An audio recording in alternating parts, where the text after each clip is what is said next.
What's good, y'all? We back at it again. It's the Spill 365, so I'm trying to make sure I stay at y'all neck. 365, you feel me? All right, we're going to be kicking it today for James Byrd Jr. Anybody know him?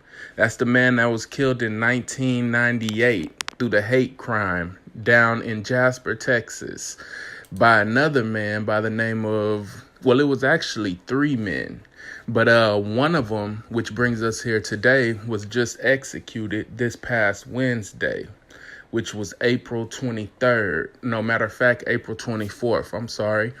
They was just executed April 24th, which was actually yesterday. I'm pretty sure you gotta remember this story from 98, man. If you don't remember this story, then you must be a 90s baby. Anybody that's an 80s baby and beyond, you know what I'm saying? Anybody an 80s baby and before, y'all gonna know what I'm talking about. Allow me to get right off into it so I don't waste too much of y'all's time.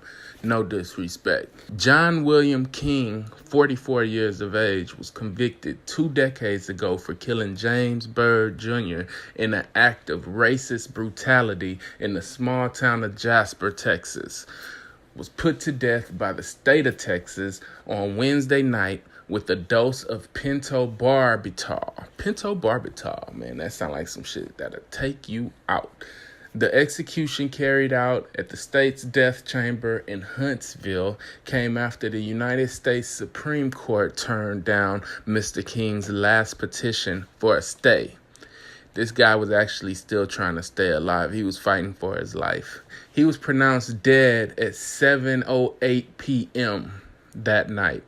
Mr. King kept his eyes closed as witnesses arrived to the execution chamber on Wednesday. The Associated Press reported when the prison warden, Bill Lewis, asked him if he had any final words, Mr. King said no.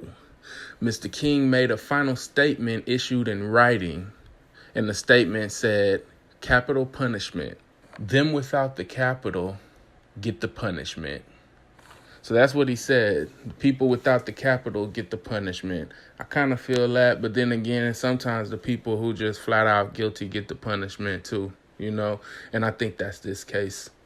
Anyways, early on Sunday morning in 1998, Mr. King and 2 other white men attacked Mr. Byrd, a 49-year-old black man who had been offered a ride home in a sinister gesture of neighborliness. The men beat him, spray painted his face, chained him to the back of the pickup truck, and dragged him to his death on an isolated back road. The motive seemed shockingly clear-cut. Mr. King, who had come out of a stint in prison, was a committed white supremacist. His body a billboard of racist tattoos, including one depicting a black man hanged in a noose. Less than a year after the killing, Mr. King became the first white man in modern Texas history to be sentenced to death for killing a black person. That's kind of wild. I mean, he was the first white man in modern Texas history to be sentenced to death for killing a black person. Texas law is something serious. If you don't know about it and you come to Texas, you better learn something about it before you come to Texas, because they are not playing with you. First thing you're going to see on the road is Texans don't play with Texas. They ain't playing with you for real. And they will have you up that river that you've probably heard about with no paddle. Anyways, this was a troubling milestone, given that according to the Equal Justice Initiative, 344 black people were lynched in the 73 years after Reconstruction, a tally that included only documented lynchings and that stopped in 1950. There have been several other such death sentences in Texas since, including one handed down to an accomplice in the killing, Lawrence Russell Brewer, who was executed in 2011, but Mr. King's was the first. The murder of Mr. Boyd led Texas to pass the James Byrd Jr. Hate Crimes Act in 2001. That's good. The execution on Wednesday was most likely the last discrete punitive act by the state in response to Mr. Byrd's murder. Beyond the day-to-day incarceration of Sean Allen Berry, which was the third person involved in the killing, who is not set for parole until 2038, ever since 1998, feel me? The past 21 years have been painful for that town, I bet, because it's not a big town. And when you have everybody coming out there for a story that's actually nationwide, that's going to crank up your city. It's going to crank up your town, and I bet they town was lit. But anyways, it's just you got to understand Texas to understand this crime. It shocks me that he even got the death penalty for the crime because it's so many people that get away with things. I'm not here to whine or, try to toss stones or throw the cards, anything like that. I'm not here for that. I'm just here for the truth. And that's something that you're going to see on this channel. It don't matter what it is as long as it's the truth. That's what we here to talk about. And in this case, man, they did Buddy wrong, man. They did that man wrong. I was probably somewhere in middle school when that happened, man, but I definitely remember it, and it's something I won't forget. You got to be on point moving through these Texas streets. It's a place out in Texas called Vidor. Anybody from Texas that know about Vidor, they'll know what's up with this place right here. On your way to Louisiana, you're going to be passing through Vidor, know what I'm saying?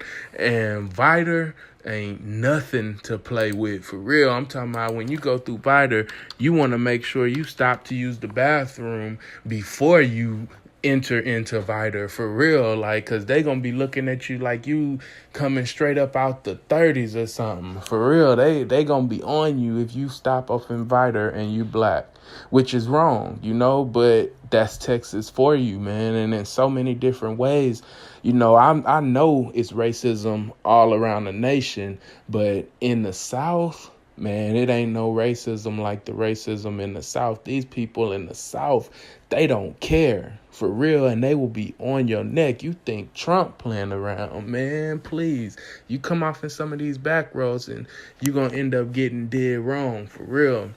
But anyways, man, let me give y'all some more of this news from this. Byrd's acquaintances told police they seen Byrd at a party the night of June 6, 1998, that he had left around 2 a.m. in the morning and was later seen riding in the bed of the pickup with 3 white men in the cab.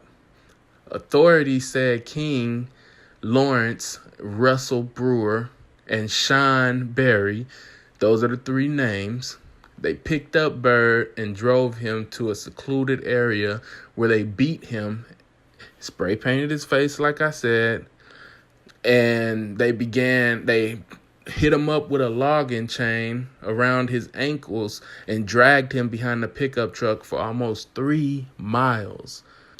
Man, it's crazy news. You had people who were actually out here. It was black people trying to stop this man from being executed. Can you imagine that? Black people trying to stop him from being executed. But the only thing that makes sense about it is, if the world is anything like the spill, know what I'm saying? You just gonna give the real, and if that's how you feel, then that's how you feel. If you ain't for execution, then you shouldn't be for it for nobody. That's actually the truth. It don't matter if they black, white, Mexican. If you're not for execution, you shouldn't be for it for nobody, because if you're only for it for one race, then we don't have to go into that too much deeper, But they did end up naming like a park after this man. They've done a lot of things to honor this man's legacy, and I think his legacy should be carried on. I definitely think it should be carried on, man. So R.I.P. James Byrd Jr. Hold it down, man. Look over everybody down here. Keep people safe. And we going to be out on that note, man. Y'all make sure y'all hit that like button and subscribe if you haven't yet, because it goes a long way. This is The Spill 3651.